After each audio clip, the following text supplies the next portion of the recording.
hello, it's me, I do I'm indeed finally now. managed to, come and say hi to Cutie Pies, GGG, hello, and you, Steven, of course. Yeah, A, what's up? a fan of yours actually said I should get acquainted is the word, I think, Yep. with Nebraska Steve.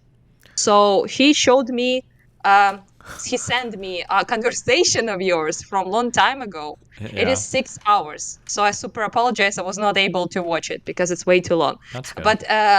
But there was like a bunch of yelling there, and then he forwarded me a short version when I said I can't watch 6 hour one, and there was like you from a very long time ago apparently speaking with a dude called something bullshit, like no bullshit, Yeah, that's something like the that. no bullshit. Yeah, he was a character. Yeah, Yeah, yeah. So it's like a video of you talking with that person, and damn, Nebraska Steve was something.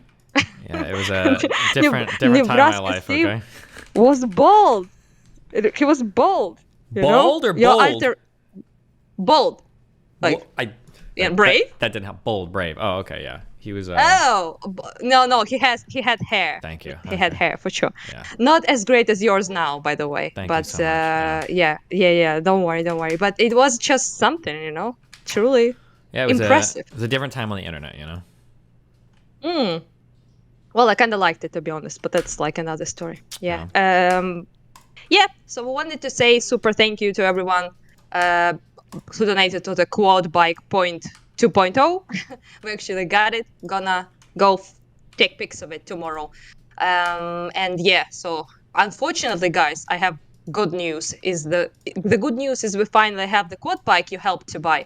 But bad news is that the people we were supposed to buy it for kind of died.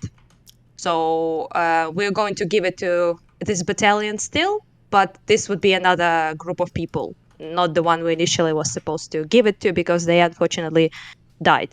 Oh. The Well. soldiers in that brigade. So yeah, this is the bad news, and the good news is that it's still getting to the hands of Ukrainian armed forces, but just another battalion, probably. Or yeah, anyhow happens. Gotcha. Yeah, yeah, that's it. Also, the lads helped me to buy a thermal scope a couple days ago. So again, help you. Thank you. Yeah. So basically, what I wanted to talk about was like million years ago. So I forgot already almost entirely what happened to that conversation.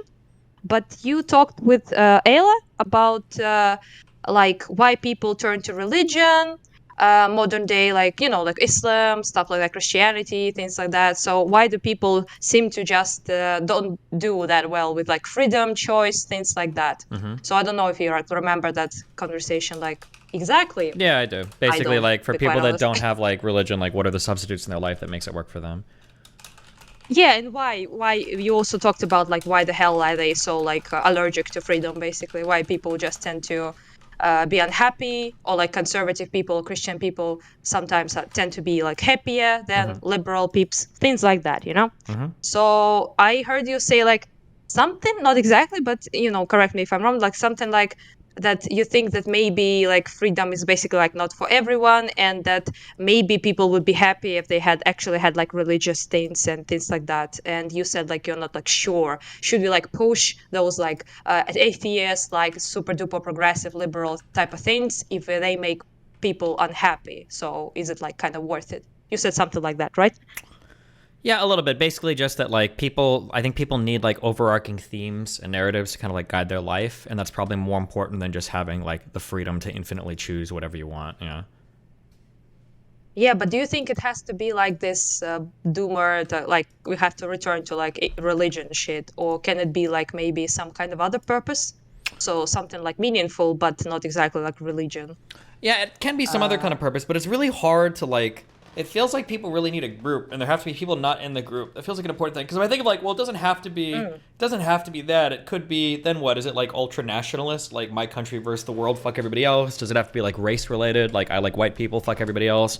Does it have to be like? It feels like there has to be some like in group out group thing, and religion seems Tribal like stuff, yeah. yeah, which sucks. I hope it doesn't have to be that way. I don't know a good answer. But I think it doesn't have to be like ultra nationalist. It just can be just being just nationalist, like civic nationalist, and you love your country, you like care about it a lot. You have this feel of like unity with your people, with and you're like very much oriented towards helping other people, your community, your country, things like that. I think they work. I think, Yeah, I think and so. Yeah.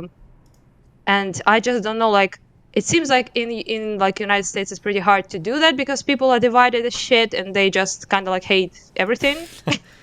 It seems like sometimes, because sometimes I kind of like wonder who the fuck loves this country. I mean, I thought it was conservatives when I was like a child. I remember like those Republican people in the United States, and they would be like flags everywhere, like America fuck yeah moment, like eagle and shit like that, right? And they would be like very proud of like America. Mm-hmm. But now it seems like leftists hate it, but apparently like rightists hate it too. They think it's like Yeah. degeneracy is So everywhere. And here's an issue that I think exists. uh, Do you know what populism is? yep. So here's an issue. I think populism is probably really good when you have a super corrupt and fucked government. I think in that case, populism is probably necessary for some sort of government cleansing.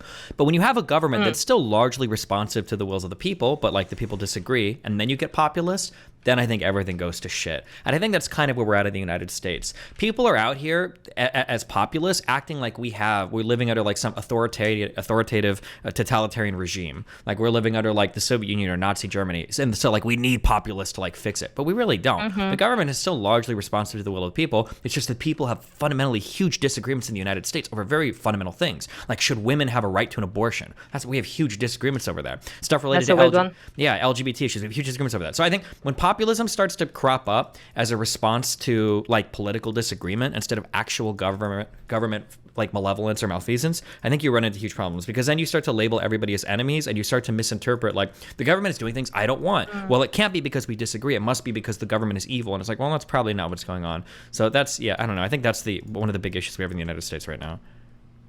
Yeah, it seems like it. Yeah, I just kind of thought about like fixing it like without the religious you know. Hmm. I Yeah. just thought about how would you do that, because Hmm. it seems kind of wrong. You talk with Ella, I think, about it, and I think she said something like it's even if it makes people unhappy, it's still kind of like okay to push for that. But I think it's kind of weird to do that. Like if it makes like people depressed and shit, then why would we, But on the other hand, like regressing doesn't seem like obviously like a good choice.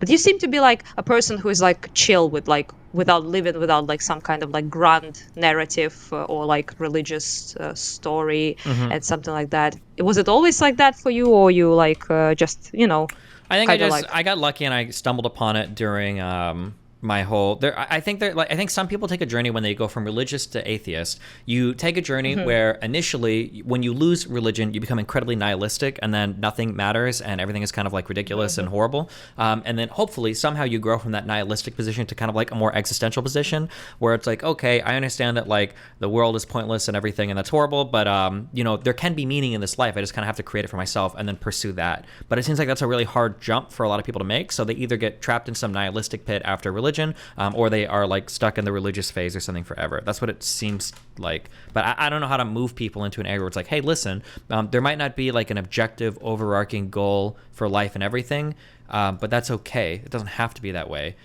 But it seems very, very hard to get people to buy into that. Like they need that broader story or something. Yeah. Yeah, you were Catholic, I think, right? Yeah, I Catholic. think you Yeah. said.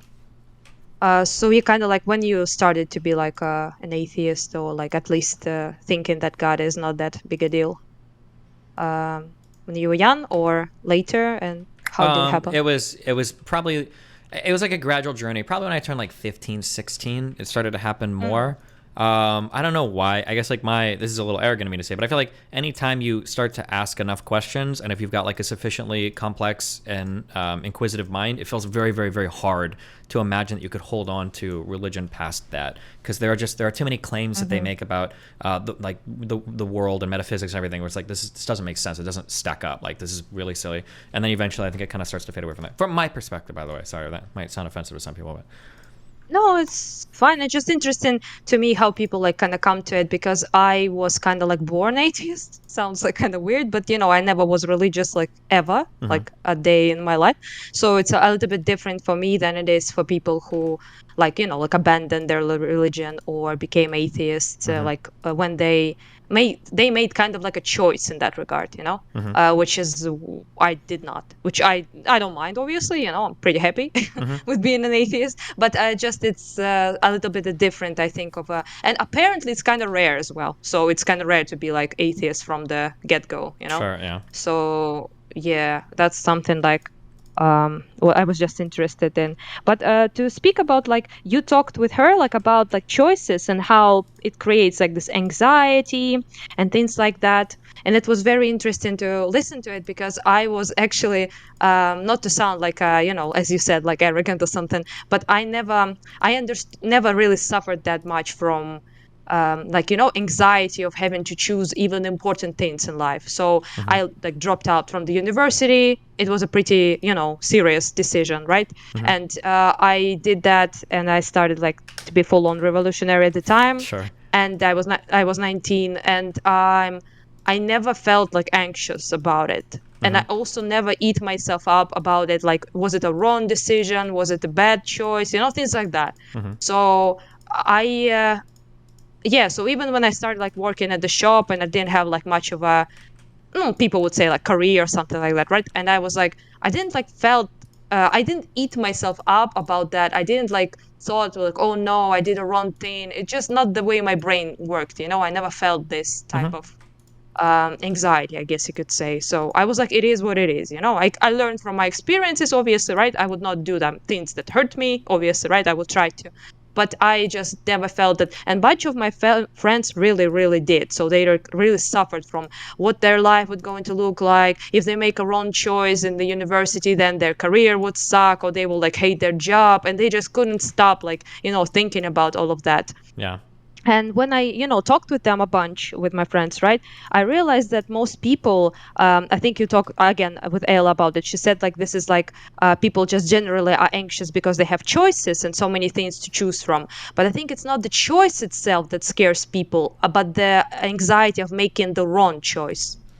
So this is the most, I think, what I saw in my friends' lives. So that's why people kind of feel better when they have less options, less choices. Sometimes they gravitate towards like authoritarian shit because of that, or religious shit because of that, because it just gives them all the answers, and you have to like make any choices, and nothing really is your responsibility. It just is, you just live like your life as it is, without making those like mistakes that people are very terrified of making.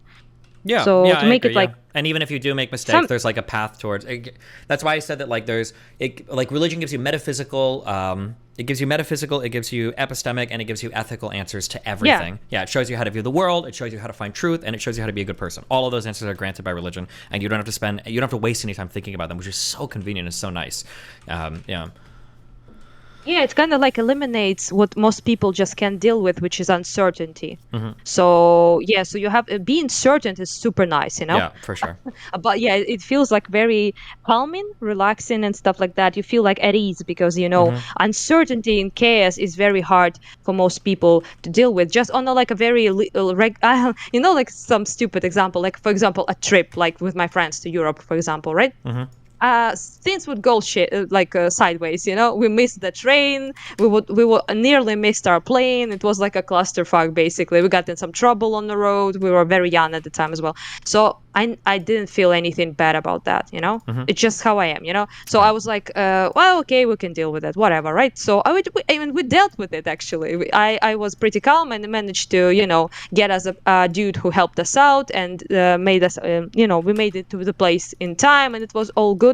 But it was a fucking nightmare for my friends. Yeah. They felt like anxious and bad about this whole situation, and I just realized just how different those situations felt for me and for them. So yeah, so things like that seems to be like people really don't like this uncertainty and things like that. And also I feel like the less we have like to decide, the less we are to blame if things go wrong. Yeah, of course. This Yeah. I think is There's why most people don't really want to be bosses like or managers or have like a bunch of responsibility, because it's just hard to be responsible if shit goes south, for sure. basically. Did you ever watch The Dark Knight, the fucking edgy Batman movie with the Joker? Yes, I like the an Yeah, edgy movie with the Joker. very edgy. But there's that quote that he has that's very true when he's talking to, I think it's when Harvey Dent is in the hospital, and he Yeah. says, Yep. I know the scene. Yeah. yeah, and he's like, as long as there's a plan, people feel okay, even if the plan is horrible. And then he gives the example of like soldiers dying somewhere, but like if a random person dies, I think that what you said, that kind of like it synergizes well with that, where like even if there's some parts of the religious aspect that are bad, or even if there are some organized parts of it that seem really horrible, like at least there's a structure and there's a plan and there's a reason why it's all happening, and it makes it easy to go through everything, even if like the stated thing is like kind of shitty or kind of bad. At least there's like a reason for it, or there's a structure to understand it, and yeah. Yeah. Also, people like it's very hard to deal with blame. I think this is Uh-huh. something or self-blame. This is something I know now better in Ukraine because of the horrible stuff that is going on. Yeah. So people kind of like avoid being blamed like a plague. So the choices we now make are very hard and very like life or death, I guess you could say, defining. Yeah. So, for example, things like should I leave the city? Should I go? Should I like stay? I want to stay, but if my parents or my siblings won't leave the country because of me, then if they die, it's my fault. Things like that. So it's just very like hardcore situations, not just regular life type of situation. But it is regular life, I guess, in Ukraine now. But you know what I mean, right?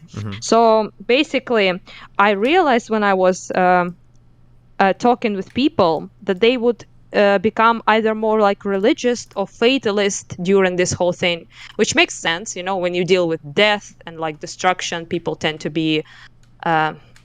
get more like into this whole believing things that are that determine the destiny, things like that. And I actually had like very interesting experience when my father was killed. People would family friends, they would say like, oh, it's like, it was just, his fate. It just had to happen. Nothing anyone could have done.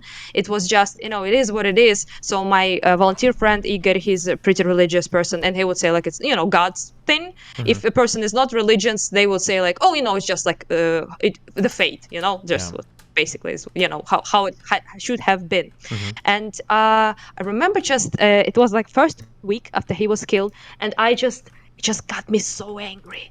I was so mad at these people, and I realized they were trying. I would straight up scream at them. Then they would say things like that, and I then realized that I was just emotional and stuff. But then I started thinking about it, and I thought, well, they are not trying to upset me, right? It's like stupid to assume that they're trying to upset me. So they say those things to comfort me, so like to provide some kind of like comfort. And why do they think it's comforting is the question, right? Yeah. So I thought about it, and then I talked a little bit with Igor about it, and he basically, in the process of that conversation, I kind of realized that it makes them things easier for them.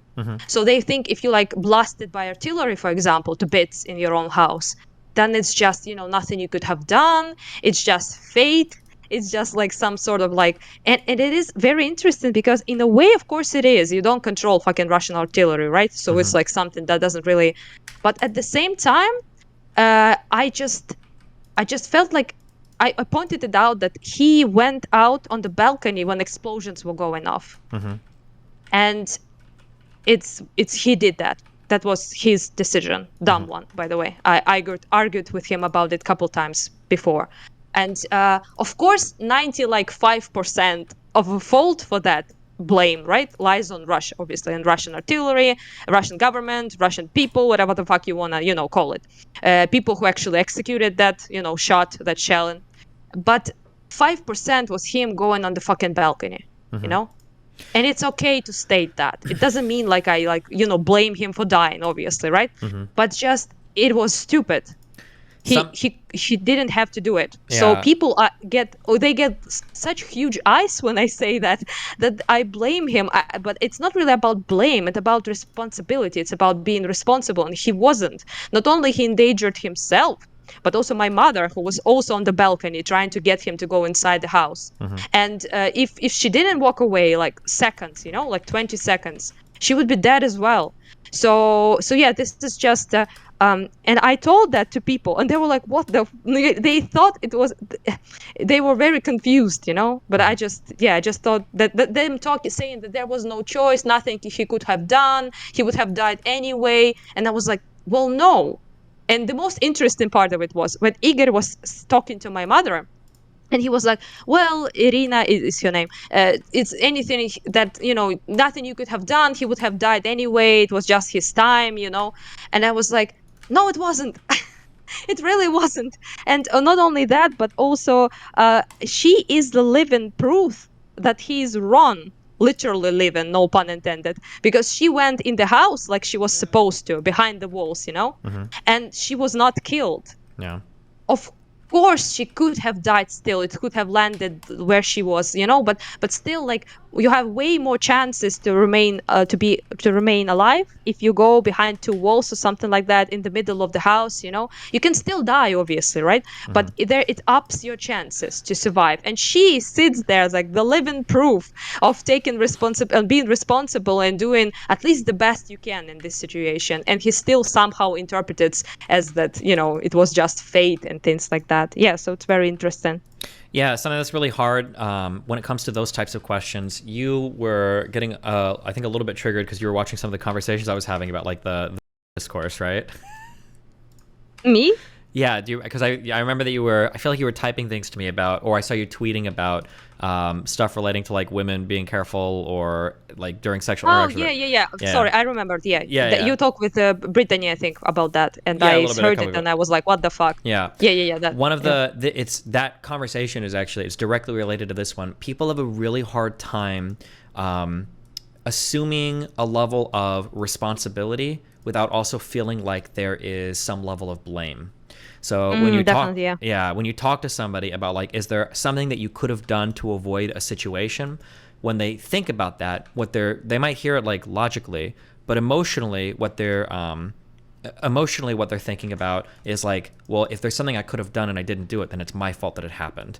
And I think people have a really hard time sorting through those things in their head. So like when it comes to your father, or when it comes to like potential victims of anything, it's really hard to say like, well, maybe they could have made a different choice, because what people hear is, oh, wow, it must have been all their fault then. And that's not true. Like there are times where you could have had 100% responsibility to avoid something, but 0% moral responsibility in terms of it happening to you. Right? Yeah, it's like that. Yeah. Yeah, but it's very, very, very, very hard for people to sort through that mentally. They kind of like wrap it all up together. Oh, I see. So you're like, what you tag in this to is like this whole thing about if you like get raped, if you say like, oh, if you tell women like, don't like take dudes to your house like random, you don't know, or like don't go like drink with like a bunch of like guys who you don't know, like in a bar, something like that, then it's basically you blaming them for being raped. I think that's how people interpret it a lot. Yeah. Yes, I understand. Yeah, what you meant. So it's like with my father, basically. So when I say this, people like think it, and they get like all awkward about it because it feels like I'm blaming him for that, For the getting bombing, killed. yeah. Yeah, but I of course don't. But and I know who's at fault pretty clearly, But but still, it doesn't mean like you couldn't do anything like, or you shouldn't do, or you should like endanger yourself without any at least understand that you're doing it. Then when I go, for example, to the front line, some may say like, oh, you're endangering yourself, right? And I do, I'm upping my chances of dying for sure, like, yeah, right? But I understand it. So I know it. It's not like a fate, not fate. Also, when I talked to Digger about it, which he goes to the front lines way more than I do, obviously. So it kind of is his cope, He thinks if it's like his destiny to die, then he will. Yeah. So if it's not, then he won't. So for him, it's like kind of like it makes it easier for him to deal with the fact that he is risking his life every time he goes, So I wouldn't like, try to take that away from him, obviously. Why, right? Yeah. But but it's just, to me, it seems like this type of thing. This phrase that, I forgot how to say it in English. Verblut. Let me type it. Sorry, I forgot the word. Sure. Verblut.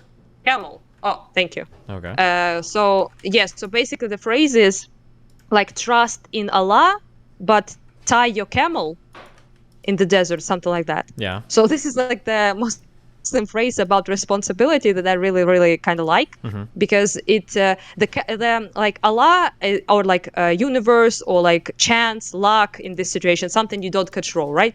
So you can trust in it that you will not be blasted by Russian artillery because whatever, it's not your time to go. Like the God protects you, whatever the fuck, right? Or you're lucky, you think you will not be, but still take the precautions to up your safety, which in this regard would be tie the fucking camel, right? So it doesn't like run away while you're sleeping, right, in the Yeah. desert.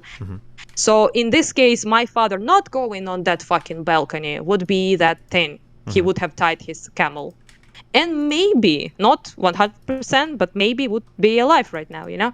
So this is it. But the of course there are a bunch of things he didn't control, which is Russian artillery or like natural disasters. You can't really like control them, right?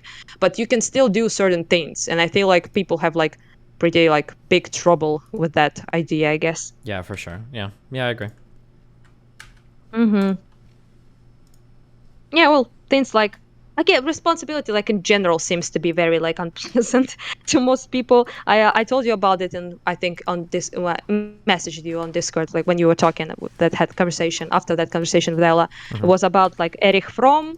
He's a very cool author who wrote a bunch of books about like psychology of like masses, of like after he basically was a Jewish German psychologist and psychoanalyst and philosopher who escaped Germany during World War II, and he is well known like for writing the books about like people, why they go into authoritarian things, why they decide to succumb basically to such things. And that book was Escaping Freedom in English, I think.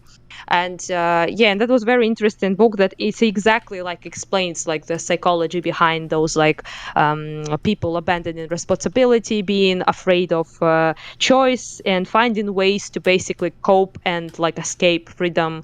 And I think people do it in like a bunch of ways. Yeah, for sure. And he exemplified those things like I think like one of the main ones. He also I think brought that example about children that are free, like not really free, because children have like zero responsibility and freedom, right? Because we tell them like what to eat, what to get, what dress they're gonna wear, or like clothing, when they go to sleep, can they go outside, can they not, what can they do? So basically they have like if an adult person lived like that, they would like blow their brains out because this is like zero responsibility for your own life. And yet if the children are like not abused or like impoverished, they seem to be like the happiest, most relaxed, cheerful creatures on earth, right?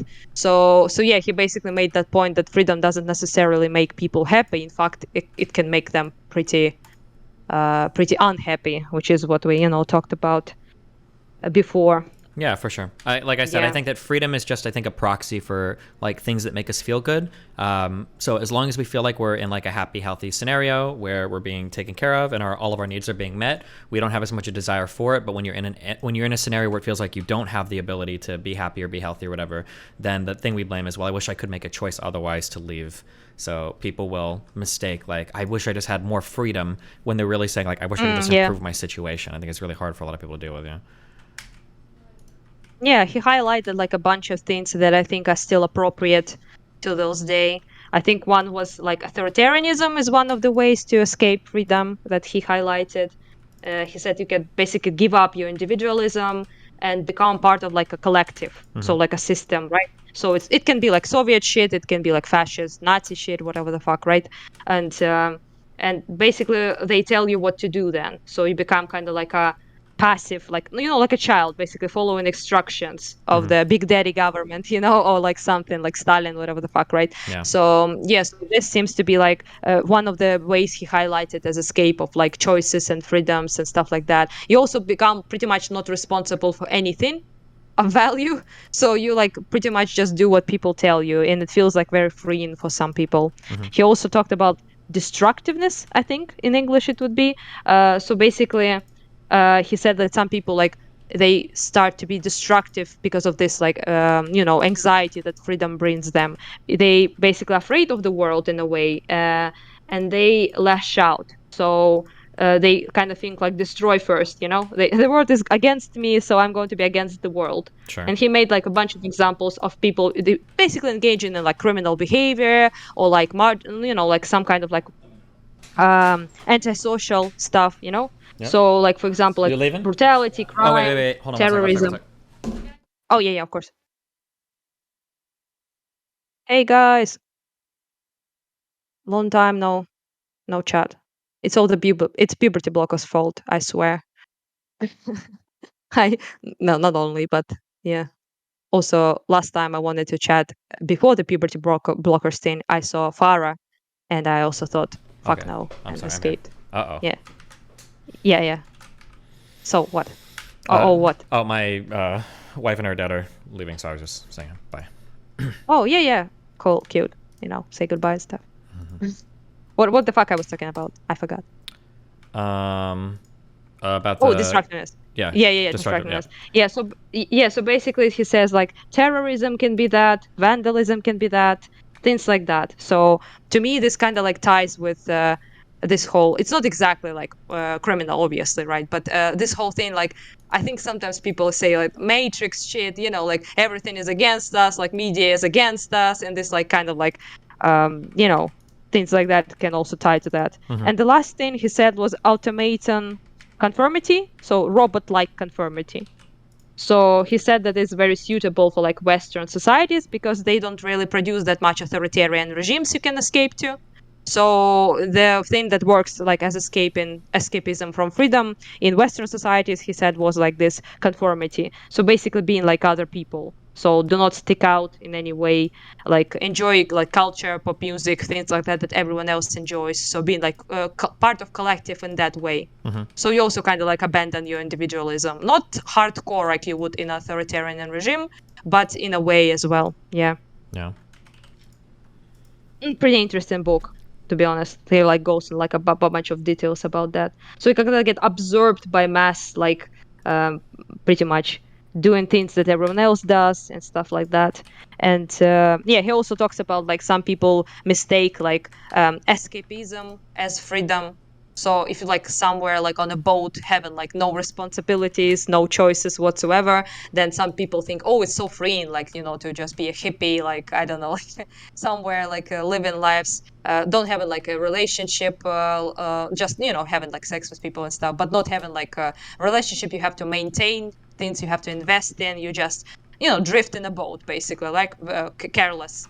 And he said like, yeah, so people sometimes also see that as freedom, but he kind of like didn't think it was freedom in a way, because what are you choosing exactly? Mm-hmm. So there you just don't have any responsibilities and any choices to make of value. It's not exactly like exactly what I would understand but being free. Yeah, it's like the scene in the Lion. Do you ever watch The Lion King? Yep. Oh yeah, when he goes to hang out with Timon and Pumbaa because he wants freedom. Yeah, kind of like abdicating all his Yeah, responsibility. that kind of thing. Yeah, basically. Yeah, exactly. Actually, when she like comes to Nal, I think is her name. When she comes to to him, and she's like, "Hey, you're like a king, dude. Like, go do your job. Like, your tribe is getting fucked by Scar and stuff like that, and it's a very bad situation." And he's like, no, I gotta like Hakuna Matata this shit." Yeah. And yes, yeah, which is feels freeing, but are you like actually free when you have like no responsibility, no choices? What are you free from Yeah. exactly? Mm-hmm. Yeah, so it's pretty interesting. Yeah. Gotcha. But Well, that's about it, I think. So yeah, nice chatting with you and catching up a bit. yeah. Some philosophy talk Yeah. happened. Well, hey. Yeah. Yep. Check out Erich Fromm, guys. Pretty interesting. I read a bunch of his books and I actually owned some of them. They're pretty interesting. They're kind of smart, but also very easy to read. So not like boring philosophy shit that is incredibly impossible to read, or Yeah. German philosophers sometimes tend to do. Yeah, things like that. Oh, also, you probably know, but I got myself in a bit of a hot water with certain communists. Oh, over Like the warmed Nazi my stuff. shit. Yeah, I saw. Yeah, yeah, yeah. It was very kind of. I actually accidentally like nuked from my Twitter like a bunch of reasonable people. I unbanned them, I think, unblocked them, because I was just blocking like 1,000 people, something people, like with anime profile pics in Stalin pictures, you know. Yeah. So yes, so and hammer and sickle, and glorious proletariat, anti-fascist, anti whatever the fuck people, you know. Mhm. So yeah, so I was like blocking, like my finger was falling off, and I accidentally blocked. Actually, I think you're friendly with her, like a friends with her, Taft. Taj, something like that. She's questionable sometimes, but yeah. I accidentally blocked her because I got. She was like basically saying like something like, not like exactly, but she said like basically, I find it weird that people, she quoted my tweet, and she basically said that I don't understand like why we should like do this apologia for like fascists and things like that. Why can't we say like fascists served like in Ukraine and it's all good? We don't have to like, which is the point. I understand, but I think she was like severely lacking context, because why Ukrainians are touchy about it, because it's like literally no joke, almost 100 years of campaign against Ukrainians, Mhm. so yeah, calling us Nazis and shit like that. So yeah, some people are very touchy about that, including me, unfortunately. I think like a good faith discourse about like fucking patches, and Nazi shit and far right shit in Ukraine is destroyed. It's literally destroyed by like years of Russian propaganda, years of like propagandists in West who repeat that shit, and also people with hammers and sickles, obviously. Mhm. So it's very hard to even talk with someone who is not from Ukraine about that, because people just start doing this Bandera shit and UkrainianAna Banderites and Nazis shit, and it's just considering that they invaded us literally using an excuse of denazification. It's kind of touchy subject. Yeah, yeah, I can Yeah. understand. Yeah, probably not willing to hear, or it's hard to even know who's like approaching the conversation in good faith. Yeah, Unfortunately, almost nobody does. yeah. That's my experience so far. So there would be some sort of like, basically the implication of that tweet I quoted it, and I'm not going to be gaslighted into thinking it's not, because it was. The implication was, I see so many of those like patches, I feel uncomfortable. Mhm. Uncomfortable with what? Uncomfortable with supporting Ukraine, right? Yeah. So I brought up like several points on that, which is basically like stop being so obsessed with like symbols and aesthetics, for fuck's sake. Like, and first of all, and second of all, just where are like those Nazi fucking crimes in Ukraine? Like, where are the people in the government? Where are anti-Jew pogroms? What the fuck? What? Nothing is like that is happening. So why should I be worried? Why should I highlight it? Why should I, as they say, condemn performatively all of that if it's not of no use, and we have like bigger problems? And by highlighting that and talking about it, what you are doing actually is you assist in Russian propaganda. Is what you're doing. So yeah, and undermining aid to Ukraine, which is crucial for our fucking survival at this point.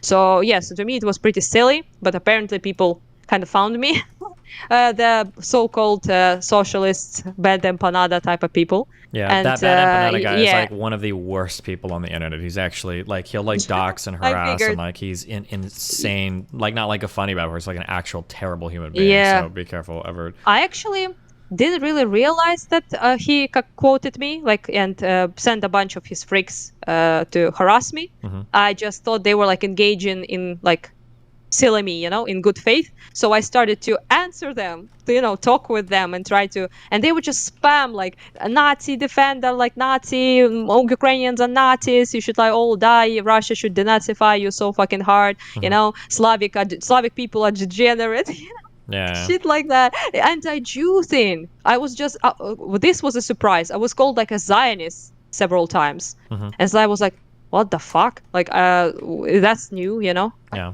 Zionist was not something I have been told I am before. And apparently, saying you are anti-Israel apartheid state oppression of Palestinian people is actually a code for I hate Jews. I didn't know that. Yeah, Yeah. The so the Jewish discourse is also a very complicated one online too, depending on which yeah, I view you was like, take. what Yeah. the fuck? They would like send me pictures of like Zelensky, pictures with a huge nose, like long nose, like shaking his hands, and and like this Nazi shit, like he's like wandering Jew, like getting rich. Hmm. and they would be the most like obscene shit, like actual like Nazi shit, and they would say like things like you should be grateful for like Russians, they made you, and you're like nothing, your Ukrainians are not even people, you should be you're like ungrateful, you should be grateful to USSR and Russians for something, I'm not sure what, genocide probably, but whatever the fuck. And it was so strange that these people would come at me, call me like a Nazi, and be like the most anti-Semitic, most anti like Slavic people I ever actually encountered. Yeah, I It was mean, very interesting. Yeah. Twitter is a wonderful place for discourse. So yeah.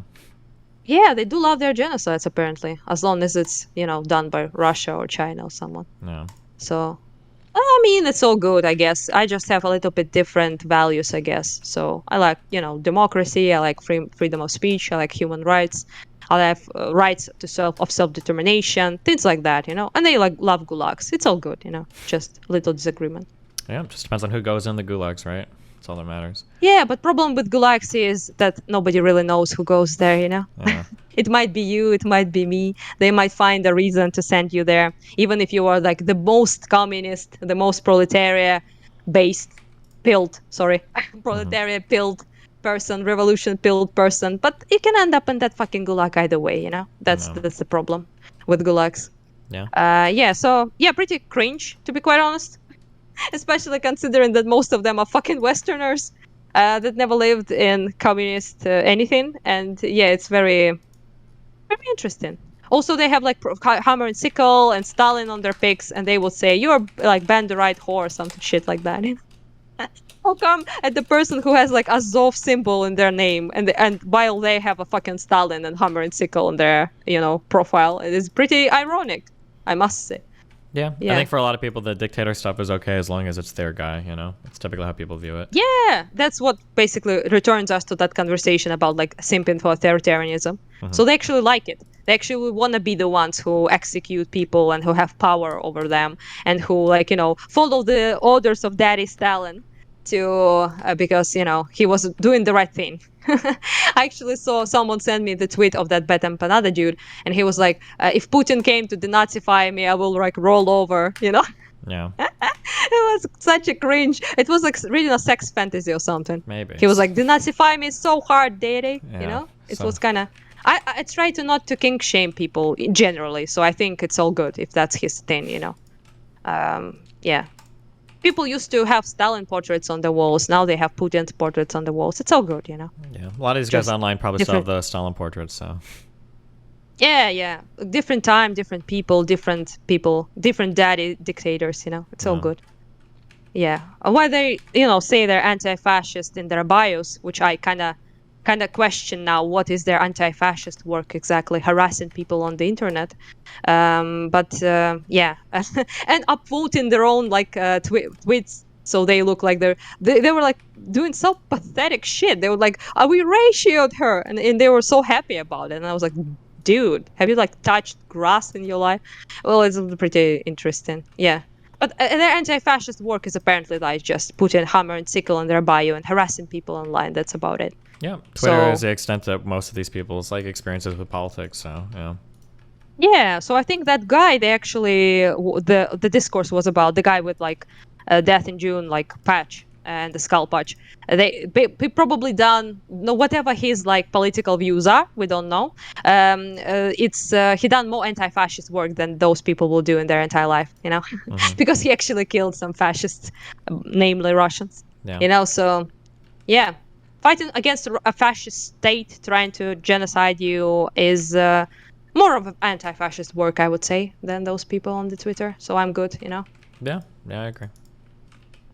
Yeah, anyhow. Yeah. Thanks for the chat. And bye-bye, everyone. Gotta go, probably. Yep. Yeah. Well, be See careful ya. and stay safe. We'll talk to you again in the future. Thank you. Bye-bye. Bye.